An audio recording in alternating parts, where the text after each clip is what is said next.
So anytime I'm talking to like a new guy, I would say for the past maybe like 5-6 years, majority of the time they always ask me why I'm single. They can't believe I'm single. They think men are out here approaching me left, right, and center. Let me tell you, like I told them, men do not approach me, okay? It's very rare that a man out in public, out in the world, will see me. And I don't care how good I look that day. I don't care how good I smell. I don't care about none of that. They're not walking up to me. And that's because my demeanor says I'm good. I don't come off as friendly. I don't come off as approachable. I don't come off inviting. And that's very intentional. Because you're not going to come over here and waste my time. You're not going to come over here and play with me, baby. Like, I'm not the one. Okay. And I make it be known before you even open your mouth, before you even fix your legs to come walk over into my space and start exchanging words with me. And I like that. And I'm going to keep it that way. You cannot enjoy being single unless your best friend is single. Let's talk about it. I'm convinced. I am fully convinced that you cannot enjoy singlehood unless your best friend is single. Because if your best friend is in a relationship, that means that she's going to her boyfriend for everything before you. So even though she's the first person you share good news with or ask for advice, you are not her go-to anymore. And that includes hanging out during the week. He's always going to come first for a date night. And yes, I sound bitter because I am. You can't tell me that being single is fun if you don't have single friends. Take advantage of being single. Oh my God. Being single is such an advantage that we forget about.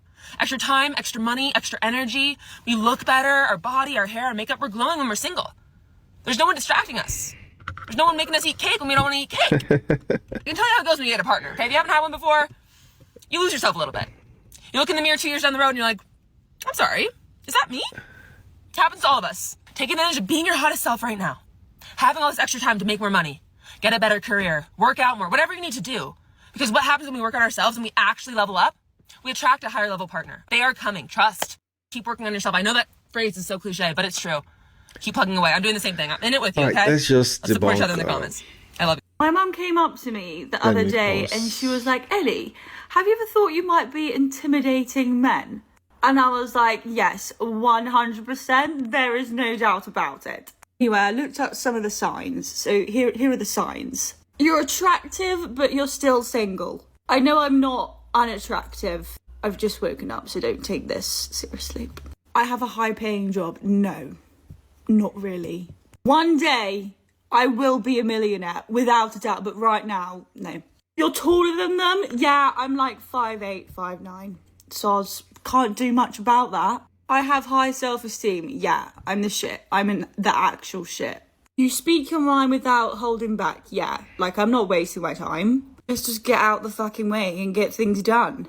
You're too independent. It says he wants to be your hero. Sorry? I don't really know how to respond to that. You don't laugh at his jokes. No, I'm actually, although it's not coming across right now because I have just woken up. I'm not good in the morning. I'm very smiley and I laugh at most things. Your life is more exciting than his. Yes. I've been on some dates recently or like been speaking to some guys and they tell me things and they think it's really interesting and then I say something about my life and then they just stop talking to me. Like, I'm sorry, I like doing exciting things, okay? You're smarter than he is. I have a physics degree and I speak Spanish. Just read a book, bro. You talk a lot about yourself and your accomplishments. No. I'll only do that if you're more accomplished than I am. So no, you're not going to be intimidated by it. But other than that, I don't do it. You're too good at everything. You're not impressed by his career or his car. I will never be impressed by someone's car. I'm not that kind of girl. Yeah, I want to be impressed by your career. Soz. If I'm not impressed, then get a new career. You're physically strong or athletic. I go to the gym like 4 times a week. You like to make the first move. I feel like I have to now because no one comes up to me. You want a relationship. Yeah, sorry. You hold a position of power. I want to be like led, like I don't want a position of power, so switch the position, please, if there is one. You've had more sexual partners than he has. Yeah, probably. I can't lie. I was a bit of a hoe back in the day. You have an expensive lifestyle.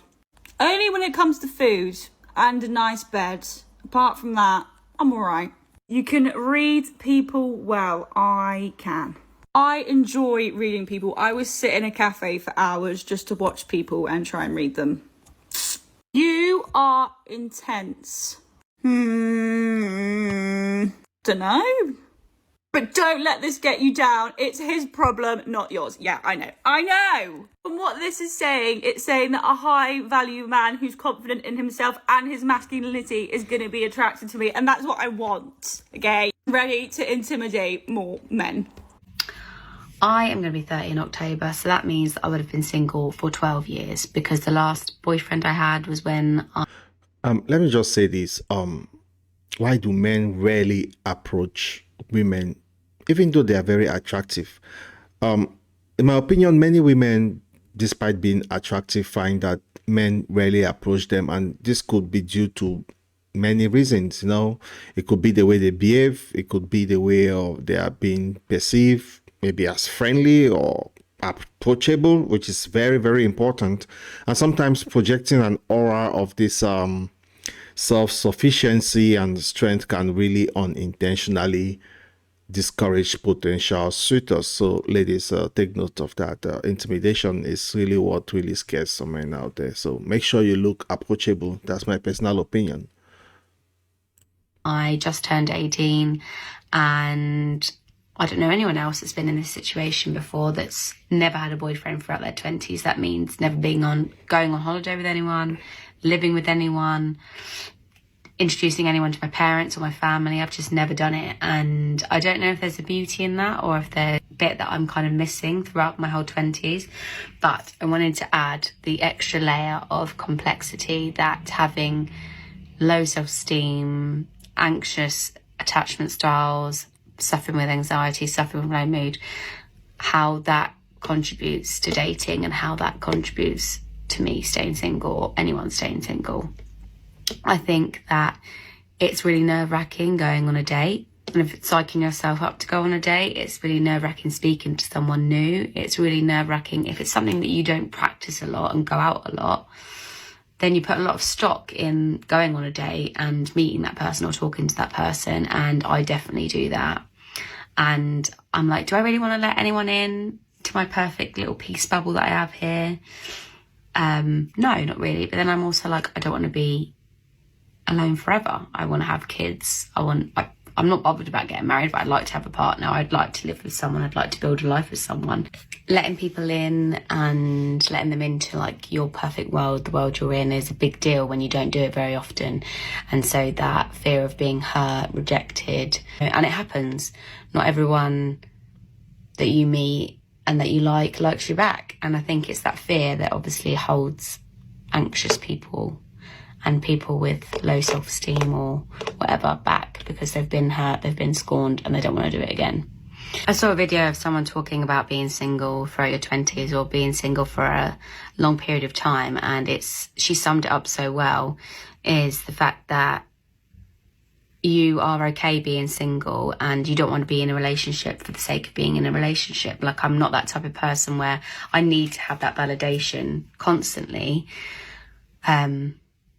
And it's all about feeling happy and healthy within yourself, isn't it? And making sure that you've got a good relationship with yourself and getting through the mental health days, the bad days, the good days. I do want to be in a relationship, but I don't want to be in a relationship for the sake of it, is what I'm trying to get at. And having anxiety, suffering with your mental health just adds that extra layer of complexity. So anytime. Okay.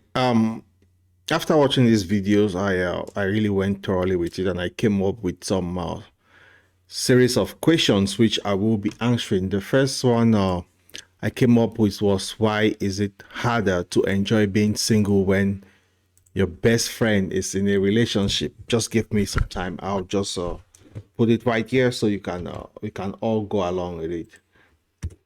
Okay, so why is it harder to enjoy being single when your best friend is in a relationship? You know, when your best friend is in a relationship, their partner naturally becomes their primary focus. This can really lead to feelings of loneliness and make singlehood feel less enjoyable, as you may feel like you are no longer your best friend's go-to person for support and companionship.